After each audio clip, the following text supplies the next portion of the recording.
സഫേൻ അറിയാം, ലല്ലുവിന്. എനിക്കറിയാൻ പാടില്ല. എന്തായാലും അണ്ണന്റെ നകളി പിത്തരക്കായ സ്ഥിതിക്ക് കാര്യങ്ങൾ കലിപ്പില്ലാതെ പറയുക. ലല്ലു വണ്ടി ഓടിക്കുന്നു, ഇതൊക്കെ ലല്ലുവിന്റെ ഫ്രണ്ട്സ് ആണ്, ഇതൊക്കെ സഫയുടെ ഊബർ ആയിട്ടാണ് ലല്ലു കറങ്ങി നടക്കുന്നത്. എന്തേ ലല്ലുവിനെ നിഷേധിക്കാൻ പറ്റുമോ? ഇനി തൂക്കിയല്ലോ നാദാ. ഫിസിക്കലായിട്ട് ബന്ധമുണ്ട് എന്ന് സ്ഥാപിക്കണ എന്തെങ്കിലും വീഡിയോയോ എന്തെങ്കിലും ഈ ഫുട്ടേജോ എന്തെങ്കിലും എടുത്തിട്ട് അവൾക്ക് വരികയാണെന്നുണ്ടെങ്കിൽ അവൾക്ക് വരാം. നീ അന്ന് എവിടെയൊക്കെ പോയി എന്തൊക്കെ ചെയ്തു എന്നുള്ളതിന്റെ മുഴുവൻ രേഖകളും ജാതകവും ഞങ്ങൾ പോലീസിന്റെ കയ്യിലുണ്ട്. സഫ ലല്ലുവിന് സ്നാപ്പ് അയക്കാൻ തുടങ്ങിയ ഡേറ്റ് നിങ്ങൾ കണ്ടോ? ഫെബ്രുവരി 2. ഓക്കെ, ഇവള് ഇന്നർ വെയർ മാത്രം ഇട്ടിട്ടുള്ള ഒരു സ്നാപ്പ് ലല്ലുവിന് അയച്ചു കൊടുത്തിട്ടുണ്ട്. സോറി, അറിഞ്ഞോണ്ടല്ല, മനഃപൂർവ്വല്ലേ. ലല്ലുവിന് ഒരുപാട് റിലേഷൻഷിപ്സ് ഉണ്ട്, അവിഹിതങ്ങളുണ്ട് എന്നുള്ള രീതിയിലൊക്കെ പറയുന്നുണ്ട്. സത്യമാണെങ്കിലും എനിക്ക് അംഗീകരിച്ചു കൊടുക്കാൻ പറ്റുമോ?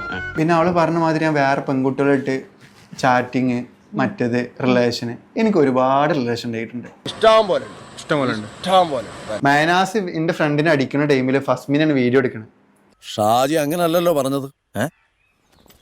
ഷാജി എന്ത് പറഞ്ഞു? നിന്നെ ആലുവനെ തല്ല് കിട്ടിയിരുന്നു, നിനക്ക് തല്ല് കിട്ടിയത് ഊബർ ഡ്രൈവറിന് തല്ലിന്ന് പറഞ്ഞ് സഫ വിളിച്ചിട്ടുണ്ടായിരുന്നു. ഇല്ലല്ലോ, അങ്ങനെ എന്തെങ്കിലും സംഭവം ഉണ്ടോ? എന്റെ വൈഫ് ഡ്രൈവർ എന്ന് പറയുന്ന ചെക്കൻ ഇവനാണ്. ഇവൻ ഡ്രൈവർ ആയത് എപ്പോഴാ? അന്ന് ഞാൻ ഈ പിടിക്കുന്ന അന്ന് മുതൽ. അതേതായാലും നന്നായി. കുടുംബത്തിൽ പറഞ്ഞവർ ഇങ്ങനെ തന്നെ ചെയ്യണം. നീ ക്രിമിനലാണ്, ഒന്നാം തരം ക്രിമിനൽ.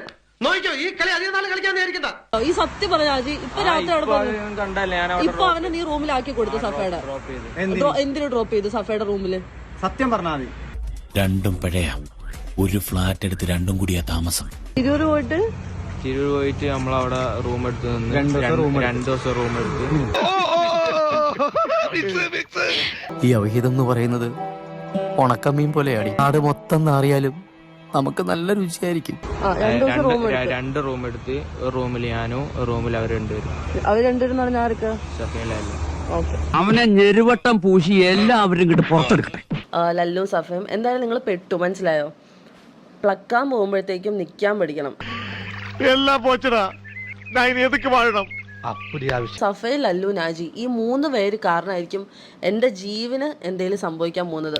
മനസ്സിലായോ? എന്നെ ഈ കള്ളക്കേസിൽ കുടിക്കുക. ടീം പോയി, കിടപ്പാടവും പോയി, ആ പാടുണ്ടായിരുന്ന മാനവും പോയി.